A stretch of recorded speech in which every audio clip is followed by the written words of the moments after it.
Welcome back, everybody, to Niko's Comic Book Hauls and Reviews. I'm your host, Niko, and today I'll be showing off my comic book collected edition haul for the month of December 2021. In this video, I'll be giving you my quick thoughts and reviews on everything that I read that I ended up picking up throughout that month, as well as some of the things I'm looking forward to reading for the first time. We are now on our new YouTube channel here, the Late Night Collectors Community. That's still under the Late Night Chat Network banner. I, of course, moved all of the videos over from the Late Night Chat Network YouTube channel to our new one here that is going to be more specific for all of you guys, all you collectors out there, people that are into comics, people that are into collectible card games, anything that's of interest to me and the other people that join me on this channel, any of the things that we collect. That are hobbies for us, you'll be able to find those videos here on the Late Night Collectors Community. So if you're new to the channel, please make sure to subscribe. Hit that subscribe button. If you like what you saw here today, please hit that thumbs up button here for us. And tell a friend if you have people that are also into comic books that this might be of interest to them. Definitely tell them to check out this channel. And we have a bunch of playlists. I do these monthly comic book hauls and review videos. We probably got about a year's worth in our playlist of videos that I've done similar to this one.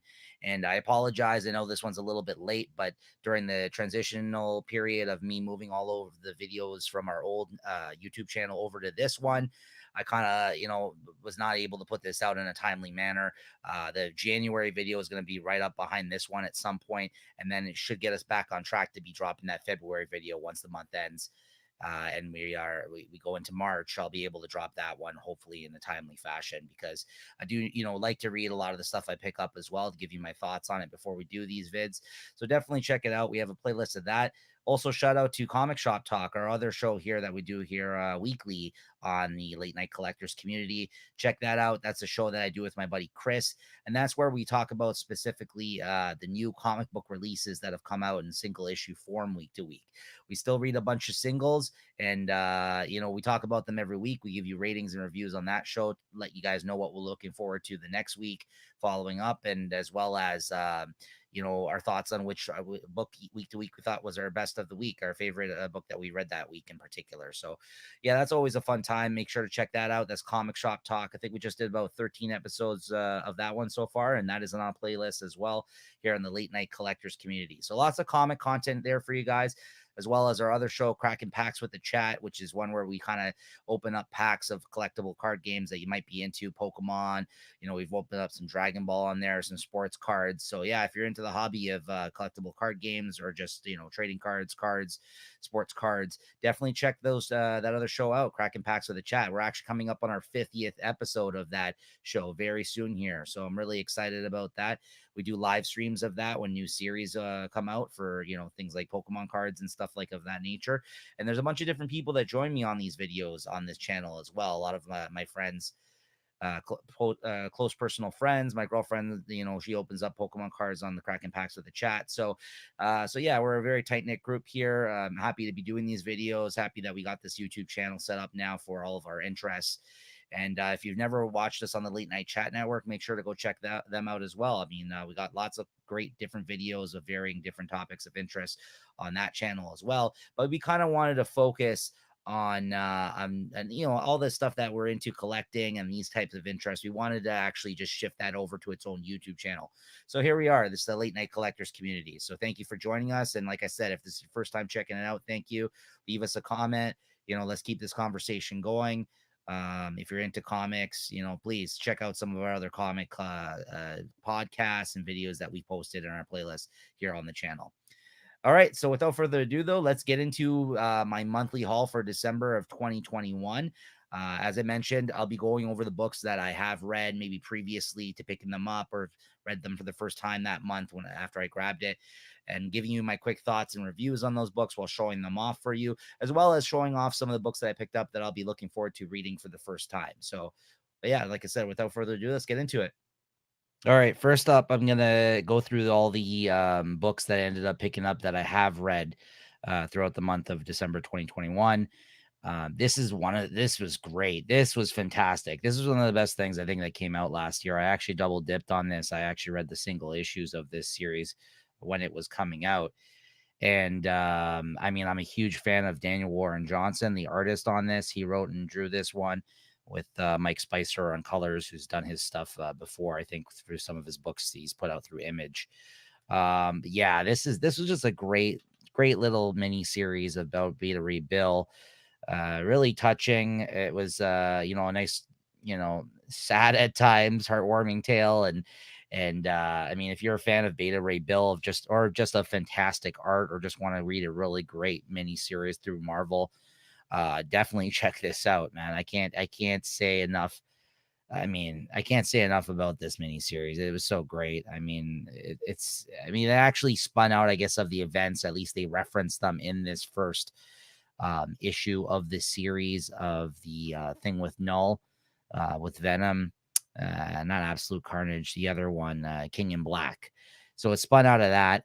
And yeah, as you can see, it looks like he's kind of possessed by that thing, the Null, the symbiote that all the people were dealing with during the King in Black, Fing Fang Foom there. But yeah, I mean, again, I can't say enough about this other than the fact that if you're not up on Daniel Warren Johnson, definitely check out some of his work that he's done.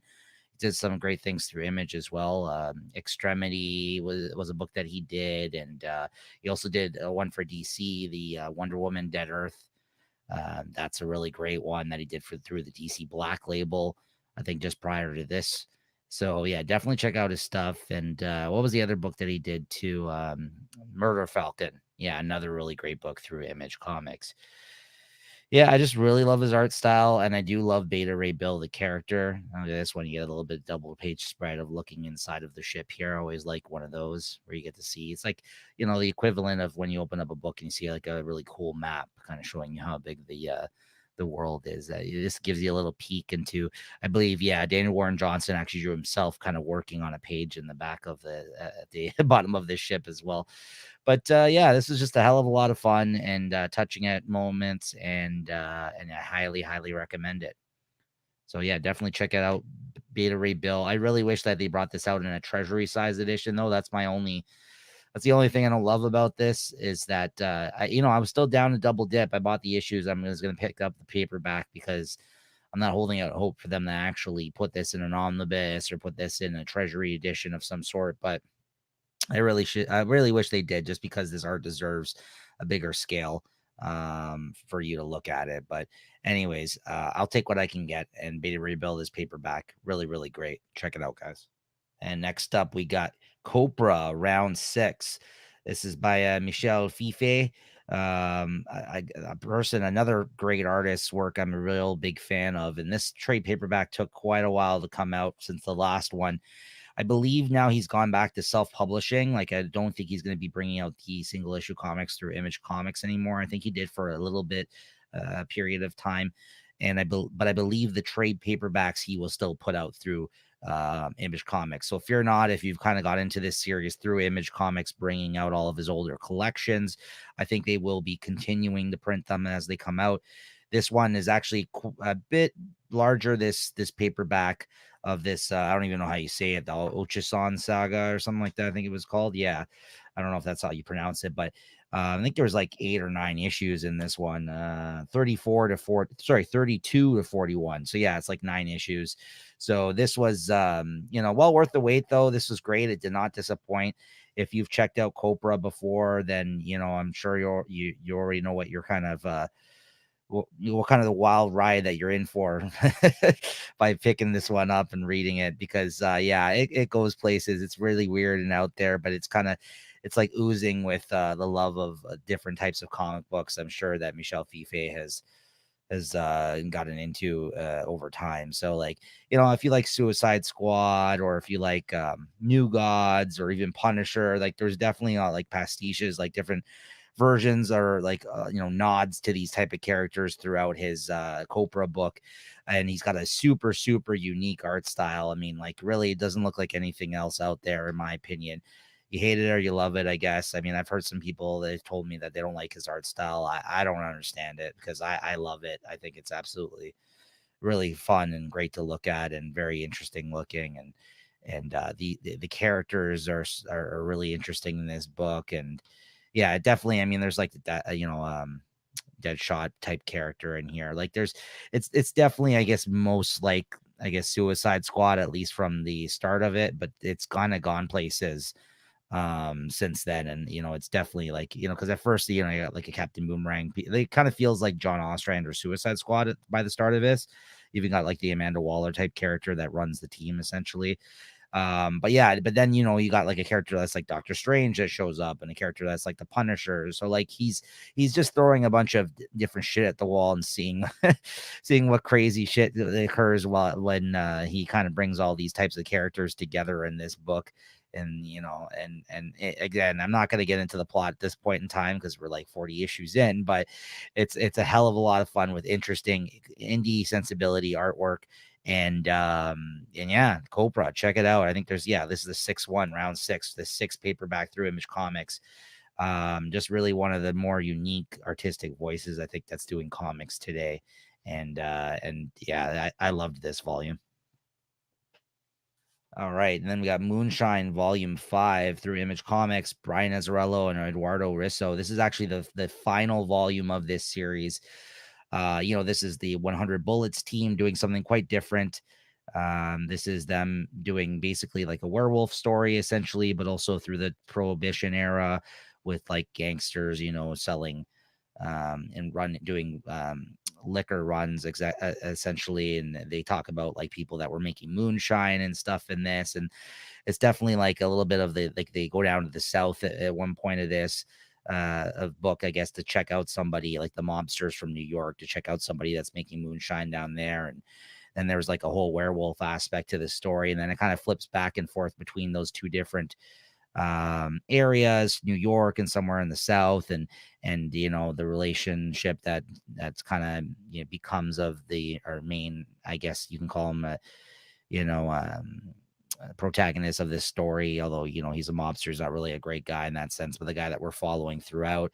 And it's chock full of course, great Eduardo Rizzo art. I'm a huge fan of his artwork. I wouldn't say this isn't a 100 Bullets. It's definitely different. It's obviously not 100 issues, and it's not as great as that series was. But I mean, if you're a fan of what these guys do, I think it's worth checking out. Also, when it's all said and done, I thought it was a good series. If they come out with a deluxe hardcover of it, I definitely will pick it up. Again, mostly for the artwork, but I thought the story wasn't bad as well.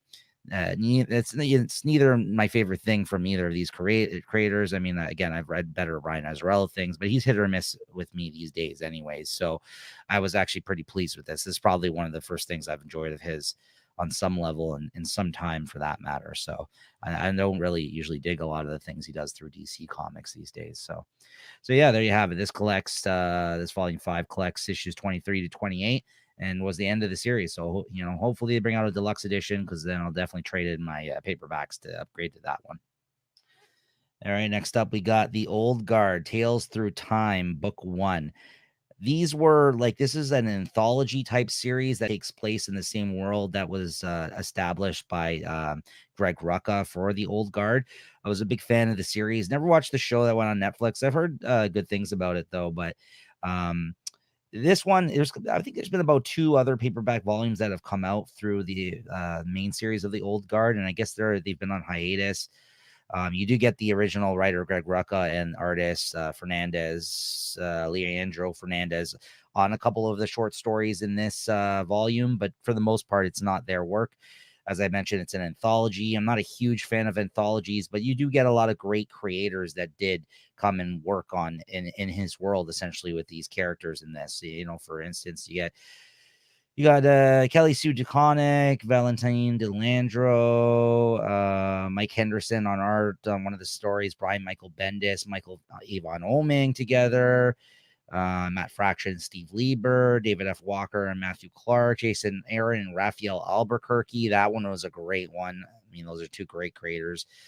Then, yeah, of course, like I mentioned, you got Greg Rucka and Leandro Fernandez, Vita Ayala, and Nicola Scott. So, yeah, there's some good people that worked on these stories. Don't get me wrong. But just for the fact of the matter, I don't love anthologies. And also, this was not a continuation of the main series, which I kind of want to come back very badly and I would like to read more of. I didn't dig on this volume as much as the first two volumes of this series of the Old Guard, but for what it was, there was a few really good short stories being told in this, and great artists that worked on it throughout.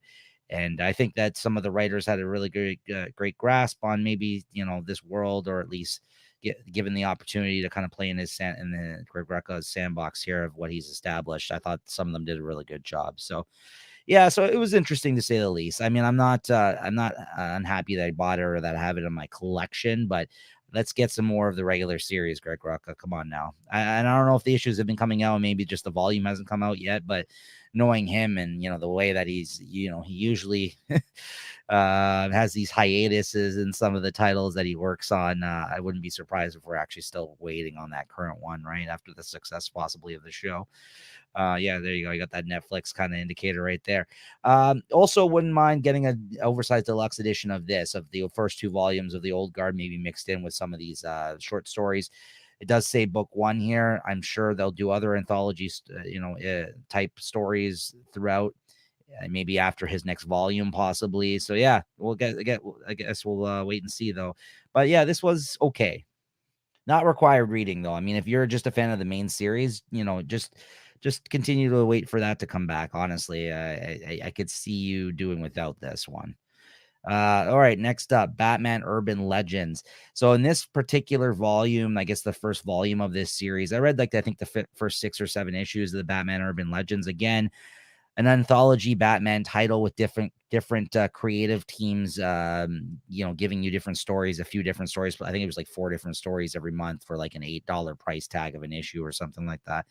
But yeah, I'm again not a huge fan of anthologies. And then you're probably asking yourself, well, why do you keep reading them? Well, I'll tell you this. In the first 6 or 7 issues, they're the two main stories that I enjoyed the most, that I basically just continued reading the series for, are collected in this volume. So I dropped the series. I haven't revisited it yet, but I did gladly pick up the paperback when it came out because of these series, these stories. In this one, you get the Batman Red Hood and Grifter feature. And that's from issues 1 to 6 of Urban Legend. And the people that worked on these books, it was Matthew Rosenberg and Ryan Benjamin on art on the Grifter storyline, as well as Chip Zdarsky and Eddie Barrows on like the Red Hood story that's collected in here. So between those two stories, I thought they were quite good. They're not really characters I normally read about a lot, and that neither nor do I gravitate towards.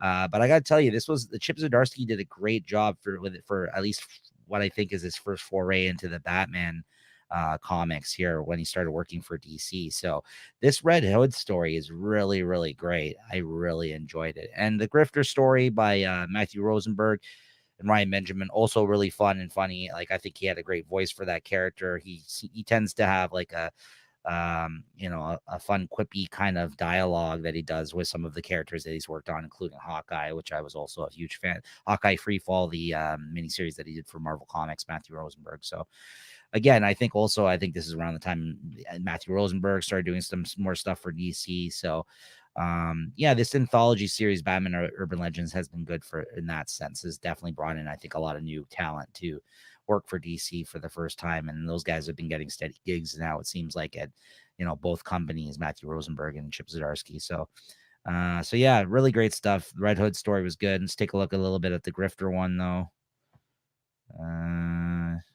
Yeah, this is some of the art on the Grifter story. I always like Grifter. I think he's a good character.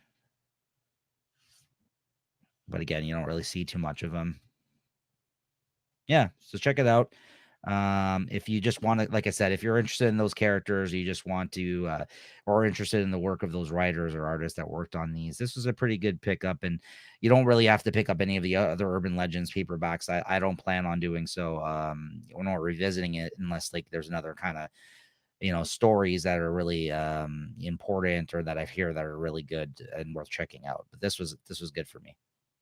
All right, then we got Daredevil by Charles Soule on the bus. Now, this is a run that doesn't not everybody loved, admittingly. I think that there is definitely some fans divided on whether or not they enjoyed Charles Soule's time on the book. I don't even find that these days. I've liked a lot of what Charles Soule has been working on there was a period of time where I was checking out most of everything that he had done, but there was a bunch of stuff now that I haven't really enjoyed that he has done as well. So he's definitely on that hit or miss scale for me. But I liked this run, and I'll tell you what happened. I ended up reading this in single issues at first, and I dropped it a few issues in because it was weird. There's like some guy called like I don't know, like what's his name, like 20 fingers or something crazy. He's got like crazy hands, like each hand is like, or 10 fingers is maybe his name, but each hand has 10 fingers on it. So there was definitely some weird stuff going on here, but I think it kind of, if you like some of the weird things that were happening like in the Senti Daredevil era, I think like it's more reminiscent of maybe that kind of stuff. I would say more so than the Frank Miller stuff at the start of his run.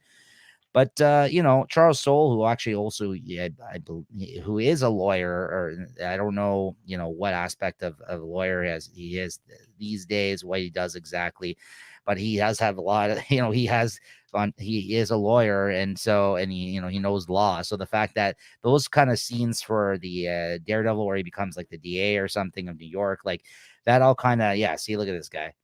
On each hand, he's got 10 fingers. So it's pretty weird looking. Those parts I think always, were written really well with somebody who actually has a knowledge for that kind of stuff for Daredevil, right? So I thought that was really good, and I also really liked the artists that worked on this run. I mean, what the hell is his name here? I'm Ron Garney, of course. That art I'm looking at right now, I forgot his name. It blanked on it there. I really enjoy his work. Very gritty looking, kind of, and weird shading in places. I really enjoy his stuff. So, yeah, I was a fan of the Ron Garney art on this. So, anyways, I dropped it, and then I heard some interesting things that were going on in it. So then I ended up picking up the trades, and I got back into it, and I'm really glad that I did, because by the time the run ended, I enjoyed this run quite a bit.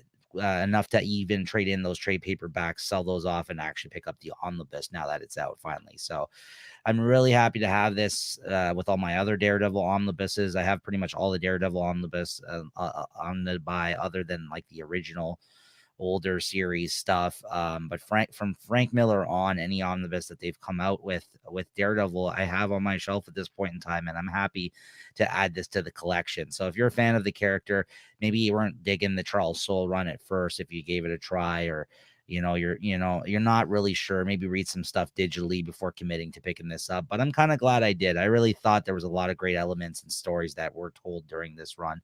And while it's not my favorite, and maybe I wouldn't put it up to compare with like, Mark Waid, or, obviously not the Miller stuff, and things like, even maybe even the current Chip Zdarsky stuff, I still think it is really good. I mean, maybe the Zdarsky stuff, it's not set, that's not finished yet, so I'll leave that opinion for later. But I mean, the Bendis, Brubaker, there's so many good runs that of people that worked on this character, and I'm happy to have this omnibus along with the other ones, because I think it's definitely worthy of it, and it was a pretty good run.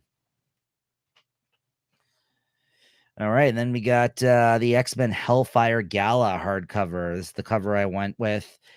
This collects the whole event of the Hellfire Gala in a nice hardcover here, oversized deluxe hardcover. So I was happy to add this to the collection. While I didn't love all the tie-in issues of this event, I did like majority of it, really. Actually, I really liked the Marauder stuff. I really liked the there was a few series of main X-Men stuff. There was a few series I was already reading when this came out. There's some series that I wasn't reading at the time that I will be checking out for the first time in this book. So I'm excited to check it all out and read the whole thing like this. Because yeah, this was actually, I think, the first event where I didn't read all the issues of everything that ended up coming out during this period of time.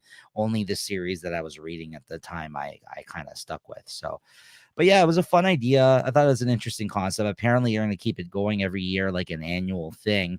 We'll see how that goes. I don't know if that, if that's a great idea or not. I thought this as a one-off of doing this gala was fun, though. All the fashion and all the kind of thought that put into by the artists of what these, these things that they would wear to the Hellfire Gala would be. I thought were interesting. They got an old reprint of, I guess, what the first Hellfire Club appearance, or maybe mention of this from the old comics here. X-Force, I read these issues as well. So yeah, I mean, if you're a fan of the Hickman X-Men era kind of stuff, this is definitely still during that period of time prior to Hickman leaving the X books and kind of setting up the status quo for all of these books to play off of one another with the whole Krakoa stuff.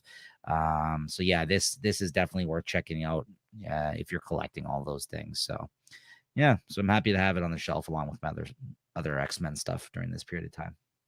And then we got the Star Wars Darth Vader Omnibus by Charles Soule and Giuseppe Camicoli. There's that name again.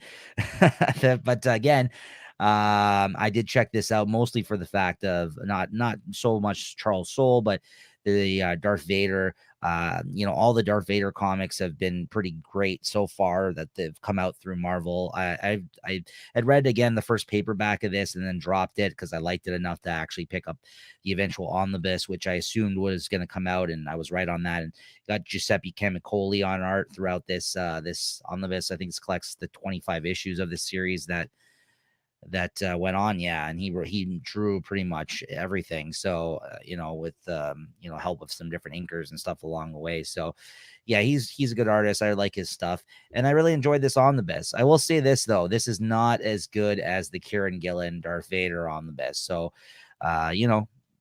keep that in mind if you're going to be checking this out for the first time. But if you are a fan of Darth Vader or Star Wars comics, like this is a good omnibus to add to your collection. I would say I read most of this for the first time when I picked it up that month. And because like I said, I only read the first like 6 issues, I think, in that first trade. And I was not disappointed. I liked it. But yeah, it's not as good as the Kieran Gillen Darth Vader. I do want to say that. So if you're going to compare everything to the Kieran Gillen Darth Vader, then unfortunately I wouldn't say that this is as good as that. But it is a good story that he told in this with Darth Vader during a different period of time. So definitely check it out, man, if you're a fan of this. And it was a good price too. I think this only retailed for about $100, I think. $100 US it retailed at. So yeah, really good. I mean, it's not the fattest omnibus because it's only 25 issues, but it's good stuff.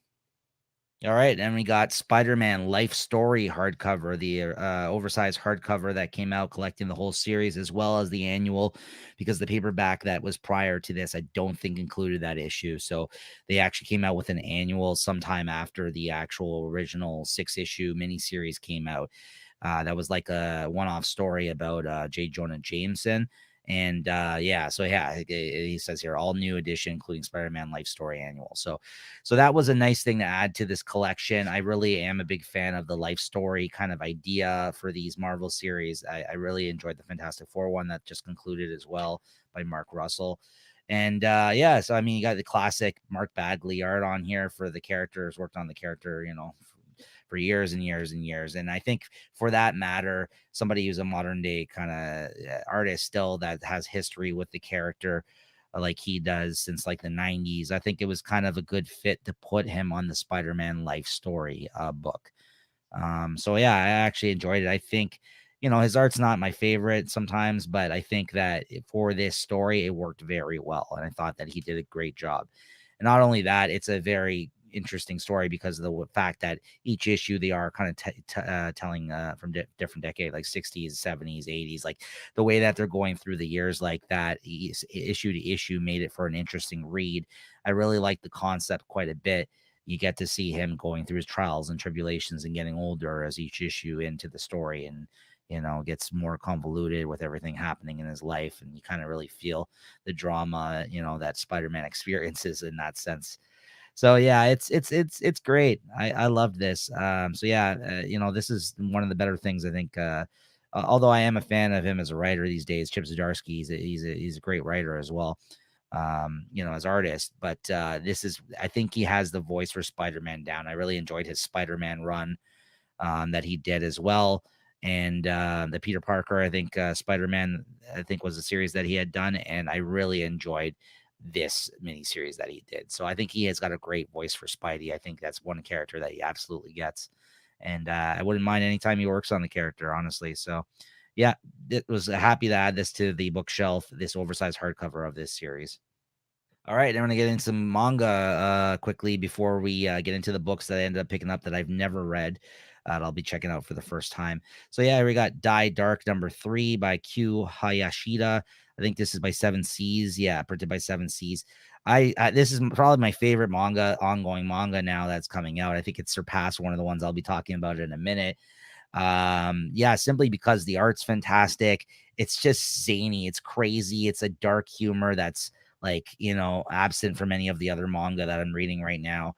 And you get, these beautiful colored pages throughout these small volumes. The only thing that sucks about these is these are even a little bit smaller compared to other manga that come out, like some of the Shonen Jump stuff. Like here's Chainsaw Man, so it's even a little bit smaller in scale from those small volumes. So I wish it was a little bit bigger, but I'll take what I can get. If they come out with another nicer edition of these, oversized edition of these manga somewhere down the road, I'll definitely double dip, because yeah, these are the art on this is spectacular.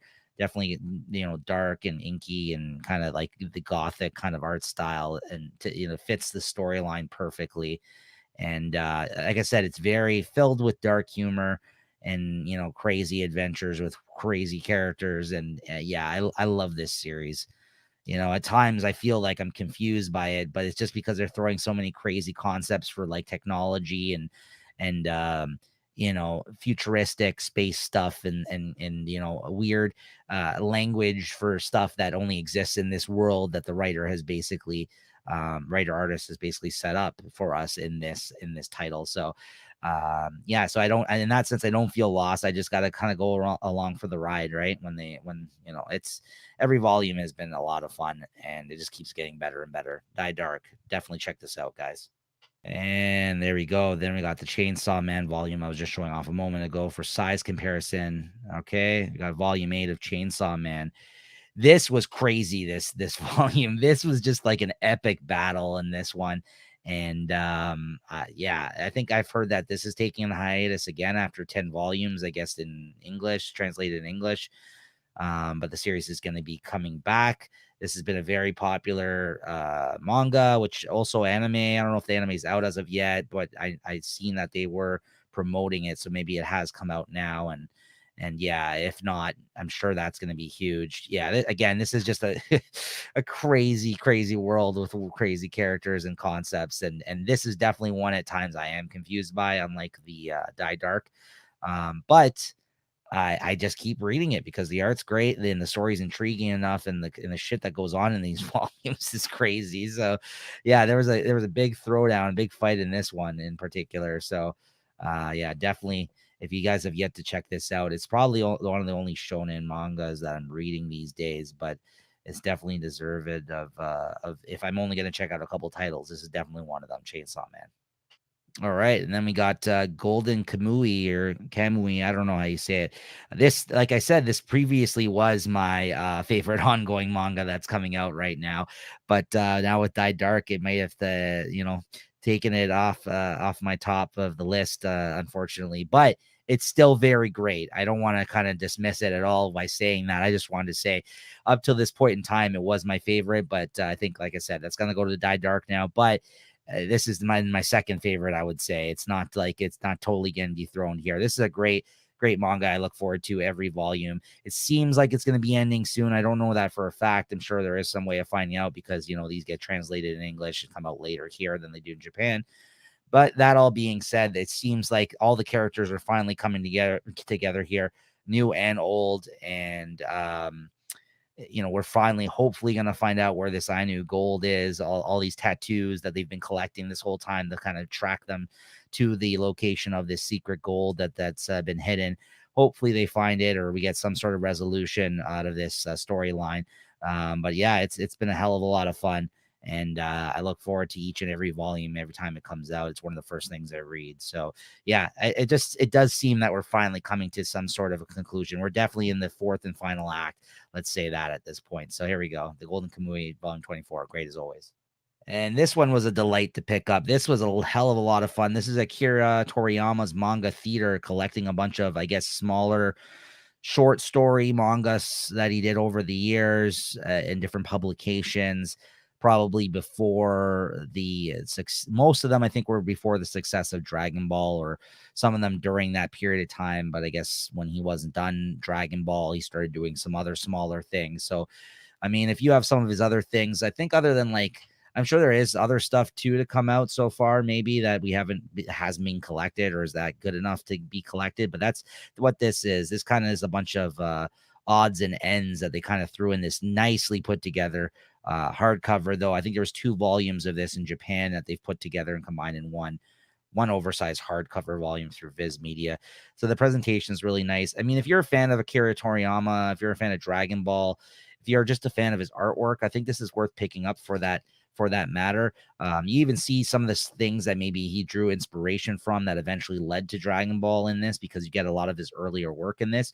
I wouldn't say anything in here is like a must read, in the sense that like the stories themselves, because they're all mostly short stories, nothing like longer that he had put together like a Dragon Ball, let's say. But again, if you're a fan of his stuff, his style, his artwork, and are just interested to see some other stuff from him, maybe that's never been translated into English or available to us, it's definitely worth picking up. I just don't think any of the stories in here were like amazing, but it was fun to flip through and read and look at all this stuff, this new art that I've never seen of his, and actually have this in my collection because I am a fan of his art style, as well as things like Dragon Ball. So I was happy to add this to my collection. Yeah, so I think it's about $30 or $35 retail price. Yeah, $35 US retail price for this. So yeah, if you're a fan of Akira Toriyama, definitely check this out. This was fun to pick up. And speaking of some mangaka's earlier works, we got the Junji Ito collection Deserter. And this collects some very early work from Junji Ito that, again, I don't have had been yet translated into English. They just keep pumping out these volumes of work to us that, of things he's done. Viz usually comes out about anywhere from 2 to 3 hardcovers a year, it seems like, at this point of his stuff over the last couple of years. And I will say this one, again, is from the perspective of seeing it as it was some of his earlier stuff that was collected in this. Again, nothing too amazing, although a few good short stories. I would say the most interesting about reading this one to me was to see how like loose and like and not fully, you know, realized his artwork was at this time. Like you very thin lines, less lines used, less kind of detail, it seems like, or like uh I can't it's if you look at these pages though, I mean, like, it's very apparent that his style has definitely evolved over time. Like you definitely see, you see like maybe in the eyes or like the hair, like you see things that you've maybe can have grown to enjoy about his artwork in these pages, but it's not fully fleshed out to the point of that he's as great as he is now. And while this was still good artwork, yeah, it's definitely not on the level of most of his modern day stuff that I've read that they've translated. So yeah, it was interesting. And as somebody who's been collecting all of the Junji Ito hardcovers that Viz puts out, I was happy to add this to my collection. So yeah, for that alone, I think it's worth picking up just to check out some of these artists, earlier work and kind of, getting to the point of like how great he is now. I mean, there is some pretty good fun short stories in this, but yeah, not as good again as some of the things that he's known for that we all love. So yeah, Deserter. If you're a fan of Junji Ito, it's definitely worth picking up. And then finally, the last manga here that I've read in the stack. This is Fist of the North Star. This is the 3rd hardcover they've brought out. Please continue to pumping these out, guys. I'm loving each and every one of these volumes. I love this series. This is my first foray into Fist of the North Star, and it's crazy. It's awesome. And go back and check out one of my earlier haul videos where I do a deep dive, kind of how much I love this manga when it came out. And I do love the color pages that they put in these volumes as well, the presentation, the covers, Viz has done a great job on these hardcovers. And yeah, I would just say, every couple of months keep bringing one of these out, guys, because I love this series, and I'm having a hell of a lot of fun reading it for the first time. All right, so now we're going to get into some of the books that I picked up that I've yet to read. I've never read these books before, but I look forward to checking them out. And we'll just finish up with the manga here, since we just kind of finished out the stuff I had read with it. This is Full Metal Edition, Volume 15 of Full Metal Alchemist. Now, I've read probably about half of this series in this hardcover format, but at this point in time, I would have to go back and probably start rereading it again. For whatever reason, I just didn't keep up with these when they were coming out. I ended up reading some of the other paperback manga volumes of this as well. So there's been about 2 other attempts for me to read this series the whole way through. But then when they started coming out with these hardcovers, I ditched that altogether and started picking up the hardcovers. And again, this is a very nice format and it's a very well regarded series. And I have enjoyed everything I've read so far. But yeah, I just kind of haven't kept up to date with that. But this has been in print for quite some time. This is just the newest editions of this series that they've been putting out. And I look forward to finishing it and reading it completely for the first time. And then we got Vinland Saga Book 12. This took forever to come out. I don't know. I swear, I think this got like resolicited 3 or 4 times. And I don't know if that's just because the art, the actual manga wasn't hadn't come out yet in Japan or what. I'm not really sure. But these hardcovers that are very nice come out from Kodansha Comics. And yeah, for whatever reason, I think I've pre-ordered this like a few times in the previews catalog because they kind of kept soliciting it. So I'm really happy to have this now finally in my collection. And this is another series. I read the first volume. I love the first volume so much. It's Vikings. I was like, okay, yeah, I'm in. I'm picking the rest of these up. And I think at the time there's probably like 9 or 10 volumes when that happened. So I haven't read anything else since then. So I can't tell you, what's if the quality falls off somewhere along the line. But all I can tell you is that first volume, I was impressed by it so much. And for that matter, it's a manga about Vikings, which I thought was also interesting and you don't really see too much of. So I was like, okay, yeah, I'm on board. And yeah, so hopefully it still stays good. And I know a lot of folks that are a big fan of this series have continued to enjoy it. So I'm looking forward to catching up eventually on these ones. And we got The Tomb of Dracula, the complete collection, volume 5. Again, I've read very little of the first complete collection, but enough to feel like I would like something like this. Lots of great people worked on this. Marv Wolfman, Gene Colan, most importantly, those two. But then you got some other great people on here too, as well on this volume. Doug Bunch, Roy Thomas, Dick Giordano, one of the pencilers, and Sonny Trinidad. I'm not really familiar with him. David Wenzel. So yeah, so some really great older comic book teams, and this series went on for a long ass time. I like the idea of the fact that there was a Dracula in the Marvel universe. Dracula was in the Marvel universe. Yeah, a vampire. Oh man, pluralize Dracula now. But yeah, anyways, yeah, so I've I didn't pick up the initial older printings of the hardcover omnibuses when these came out.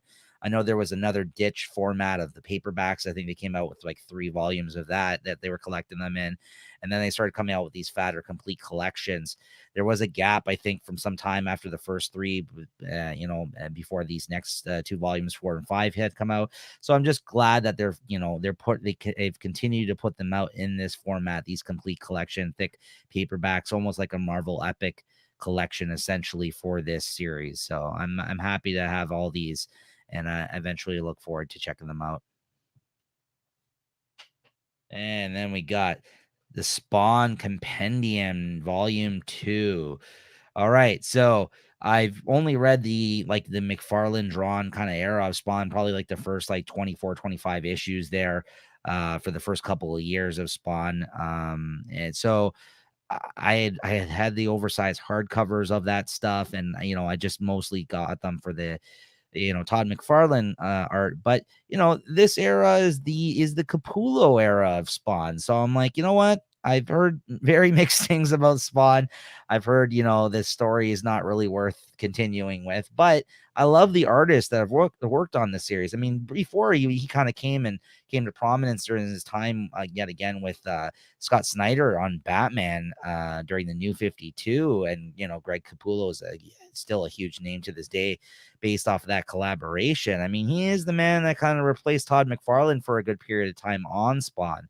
And I would like to see his artwork during this period of time. That's one thing I've heard is throughout the time on Spawn, whether or not you're digging on the story, there was some great artists that worked on the series. So this is the main reason why I picked this up.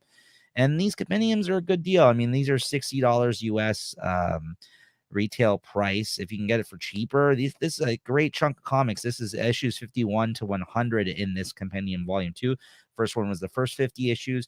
So this is how I've decided to pick up this series. I mean, I don't have to get the deluxes or anything like that for these, just because of the fact of the matter is I've heard that it's, it's not as consistent in the story of how quality that is. But, I'm interested to take a look at this and take a look at some of the art. I mean, some great artwork just flipping through these pages here that's in this series. So, yeah, I mean, I'm happy to see some Greg Capullo art that I've never experienced for the first time. So there you have it. This is Spawn Compendium 2, and if you are a fan of the character, even even in the slightest bit, like I am, again, great value for your money. I mean, this is a big honking paperback, so you get lots of comics for a good price here through Image Comics.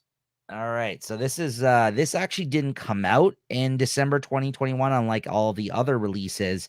But I decided to jump on the paperback here of the Usagi Yojimbo current ongoing IDW series in color. I'm not sure if they're going to plan to come out with deluxe hardcovers at some point down the line. But I was like, you know what? The way IDW goes with those collected editions, it takes them a while to kind of get to that point, I find. So I'm like, you know what? I have all the Dark Horse, the Usagi sagas in paperback.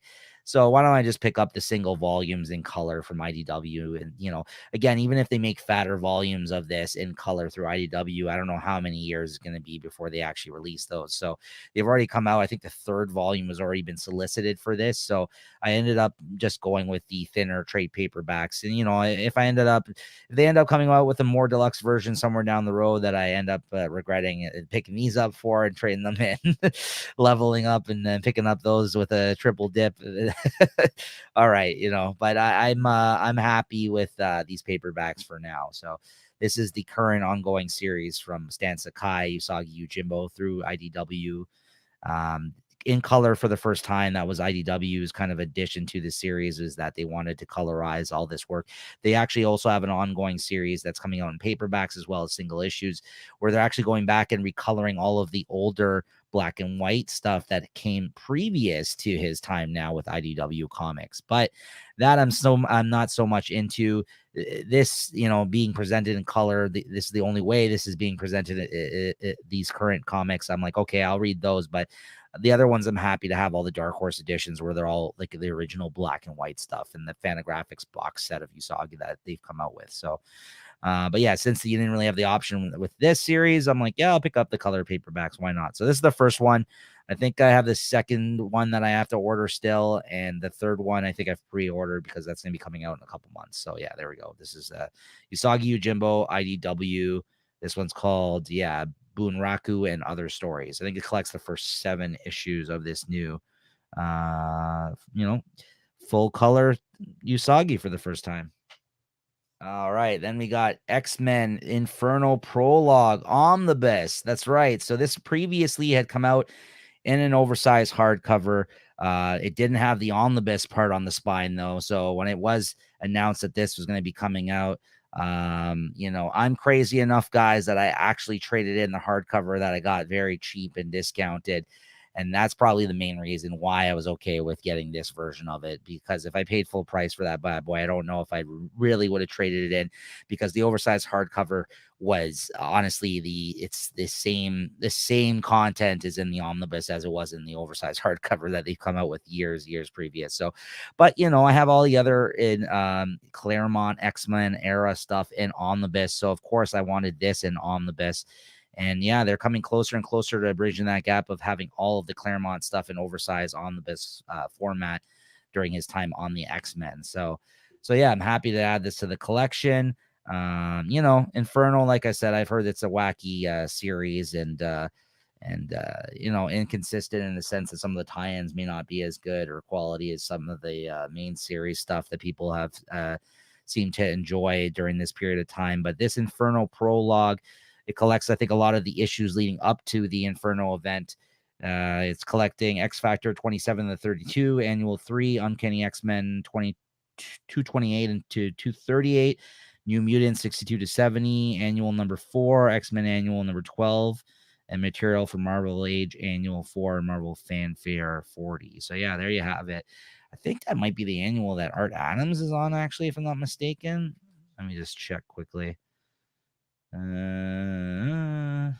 Yep, he is listed on some of the art in this. So yeah, I mean that's going to be a treat to see an oversized format right there. That alone. So yeah, I have read very little of the Claremont era of X-Men, but all the big X-Men fans say this is the era. You have to read all the Claremont stuff, even though it's wordy as fuck. You gotta read it. This is where all the greatness of the X-Men had come from. So I'm looking forward to checking this out for the first time when I eventually get to it. You got some Terry Schumacher and Walter Simonson's on this somewhere, I would think, as well. Got Wheezy writing this one. There we go. I think this is some of the Art Adams stuff here. Yeah. Okay. All right, guys. And last, but certainly not least, you got the Green Arrow Longbow Hunter Saga Omnibus Volume 2. It's a huge honking edition. Look at the size of this thing. Look at all the pages. I think it's like probably one of those 1,600 pagers ones. You're going to need some help, actually. You can't just sit there in bed with it like this, right? So, so yeah, it's a huge edition. It is a huge omnibus. This is the second half of the Mike Grell era on Green Arrow. I picked up the first one as a late purchase. And then when this one was solicited, I was like, oh, I might as well grab this one. I ended up having the paperbacks through DC that they had collected of this stuff. But I'm happy to own it in this format because from what I read, I really, really enjoyed it. And all the praise that people give the Mike Grell era on Green Arrow is well deserved in that sense, I would say. And this collects Shadow, Song of the Dragon 1-4, The Wonder Year 1-4, The Brave and the Bold 1-6, Green Arrow Annual number 4 and 6, short story from Green Arrow 80th Anniversary 100-page spectacular. And Green Arrow 51-80, of course. Yeah, ending out the series that he was working on at that time, the main run. And a bunch of miniseries. I don't know if that were collected in the paperbacks. So, yeah, or I've never heard of, to be honest with you. So, yeah, so I'm looking forward to checking this out, reading the rest of this run for the first time. Like I said, I had read some of it previously, at least a lot of the stuff that's in the first omnibus volume. So, yeah, very cool. All right, guys, that's going to do it for this one. We'll see you guys on our next episode, which is going to be the January comic book haul and review video, which shouldn't be too far behind this one because of how late these ones came out. Once again, apologies for that, but we're hoping to get back on track, and you can look forward to the February one sometime in early March once that month is over. And make sure to hit the notification bell if you want to be notified of when these videos do drop monthly here on the network, as well as check out our other comic book specific weekly show that we do here, Comic Shop Talk. Me and my buddy Chris, we talk about and review and discuss and give ratings to all of the weekly comic book new issues that come out week to week that we're reading. So yeah, really, that's a lot of fun. And make sure you're subscribed to the channel or tell a friend if you're into comics. Hit me up in the comments. Let me know what you thought about this. Hit the thumbs up button. And yeah, we'll see you guys next time. Thanks again here on our new YouTube channel, the Late Night Collectors Community, for checking us out. And we'll see you guys next time. Thanks again.